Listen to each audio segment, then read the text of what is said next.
Got a chance to see the new episode of The Skeleton Crew? You have a lot to learn about pirates. Let's talk about it right now.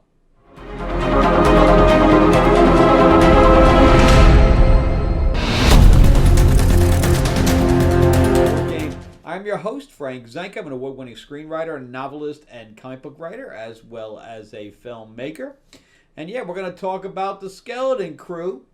But before we do, let me wish you guys, of course, Merry Christmas, Happy New Year coming up, Happy Hanukkah, and anything else that comes along the religious front there. But yeah, we're going to jump into this. But remember to give me a like and give me a thumbs up. Give me a subscribe if you can. So let's talk about, you have a lot to learn about pirates.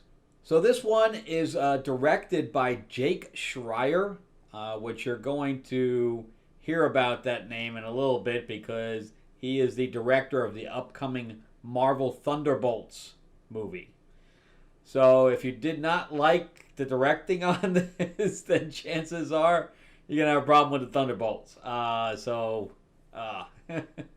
thought this episode was okay. I like that it finally made a twist where it's something that we can now follow, because I thought the last episode was like a throwaway episode. This is also written by Myung Jo Westner. She's done 9 episodes of a show I've never heard of. So she hasn't done much as far as this. I did the laugh out loud a couple of times, though. So this is about the kids are now still following the path of trying to find out where Aden is. And they're sent to this, like a pleasure planet kind of thing. It's like a resort where Jude just gives away all of their money. I mean, he bribes the woman with everything. And it's the girl from Preacher, is Julie Ann Emery is playing that role. But suddenly, and the reason he had to pay so much money, supposedly, was because Kelly Macdonald's character, which I don't even know Kelly Macdonald's character's name. Did they actually say it? I don't know. But, so she comes in, she's all in, her name is Pocket. Kelly Macdonald is the voice of one of the princesses from Disney, from Brave, Merida.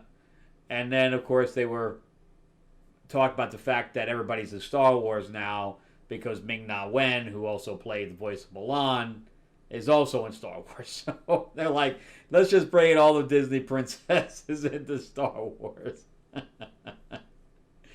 But anyway, I did not like the fact that he just gave away all that money. I thought that was strange. And then, of course, he's seen by Kelly Macdonald's character, and, you know, she is going to give up his location, and he knows that to the other pirates, which makes them, you know, work faster.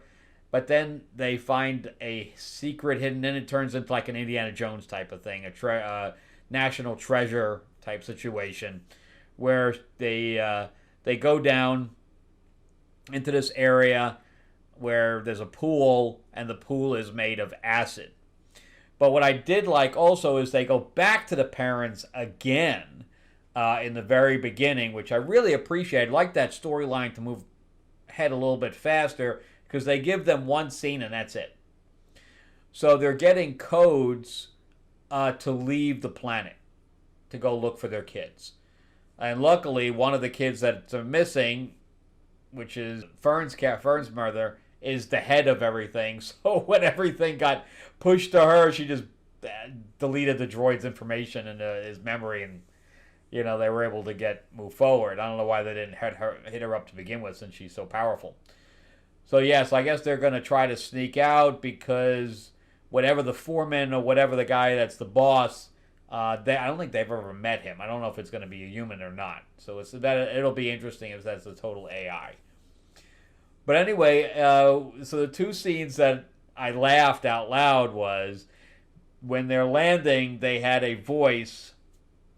It's kind of like a recording or whatever. The people that flying them in say, and we don't abide by weapons, so you got to leave your weapons, and, we're here to take care of your every need, blah, blah, blah.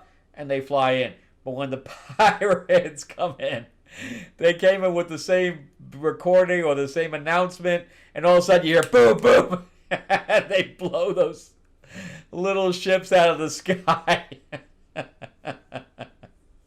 So it was like all of a sudden.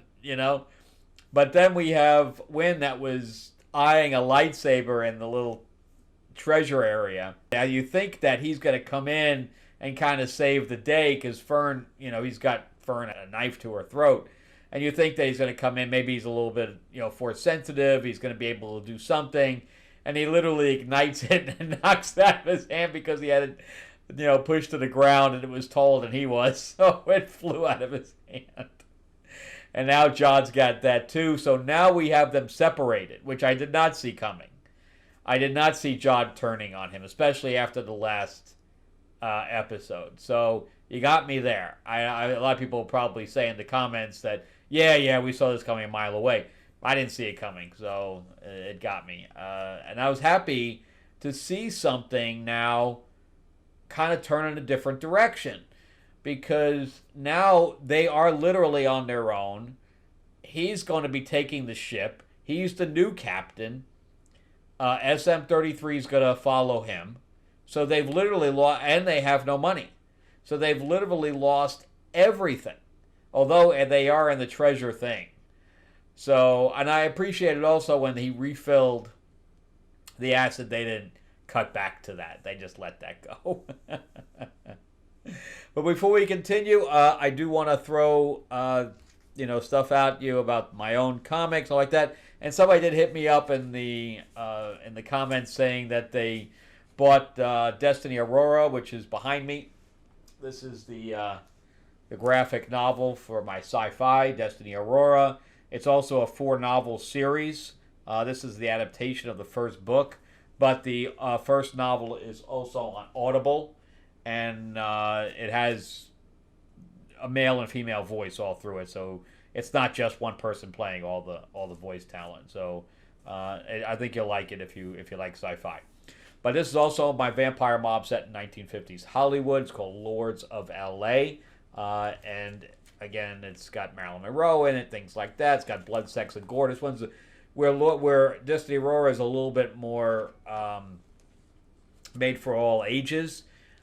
This one's more adult. This is issue 1, and then we have various covers for issue 2. This is the Katana cover, the Helene cover, the Samurai cover.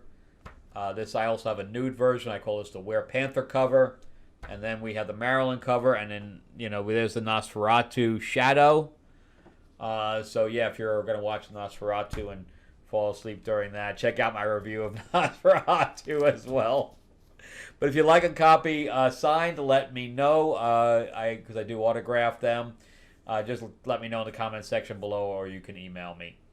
All right. Plus, if you're a fan of the pulp books like Green Hornet, we have Timothy Zahn is doing one of the stories for the upcoming Green Hornet anthology. It's the 50th anniversary. Of course, he's the one that created Thrawn for Star Wars. Kevin J. Anderson has also done some Star Wars, done Dune, X-Files books, you name it. He's doing a one of the short stories as well. And then we have like 5 or 6 or 7, I think it's almost 10 different writers, including Brandon Easton, who did Peggy Carter for Marvel, the TV show. Matt Wagner, who does covers for Batman. He also created Grendel. Really, really a lot of talent involved. You can just go to greenhornetnoir.com and sign up for when we launch the campaign at the end of January, or you can go to the link in the description below as well. All right, so let's jump back into the Skeleton Crew. The reason I didn't like this one is because there was a lot of stuff going on, so you would think that I would like this better, but I think it just didn't have the same heart as the other episodes, which does not bode well for the other the Thunderbolts movie. If he can't pull that, I don't know. there was something different about this directing style that I was not really a fan of. So I liked the treasure room. You know, I didn't like the fact that they dressed them up to look like Jawas or whatever they did with that. I thought that was kind of stupid. But everything else I liked story wise, but I don't know, there was something off about it. I don't know if anybody could tell me what that thing was. But again, let's see what happens next, because at least I didn't feel like this was another throwaway episode, which is what I thought it was gonna be. But I'm still liking the kids. I don't like the fact that Jude turned on them, but that's the only real way that they could have made this a little bit more fresh. I do not see this being a multi-seasonal type of show. This is one that has a very specific ending, because having this as just a Lost in Space thing is just not going to work. It's not going to work. So let's hope they just wrap it up. I don't think it'll wrap up by 8, but because I think that if they drag this out into another season, I don't know. The kids aren't strong enough characters to like lead their own adventures, and that tells you that right here. You know, where they had to run, and that's not going to make for an interesting, you know, storyline where they can't even stick up for themselves. They have to now find another ally to be able to, you know, have them fight against Jude now. You know, where he was going to be their hero, he's now the villain. He was the villain from the beginning, guys, I guess. But anyway, we'll see what happens next. Let me know what you guys think. Did you guys like it? Did you think something was off like I did? Or did you continue loving it? But it is better than the majority of whatever Disney Star Wars is. I give you that. All right, thanks for watching, guys. And again, happy holidays. Like, subscribe, all the YouTube things. And Happy New Year. And I will see you guys on the next one. I know Hanukkah's going on as well, so happy Hanukkah. All right, bye.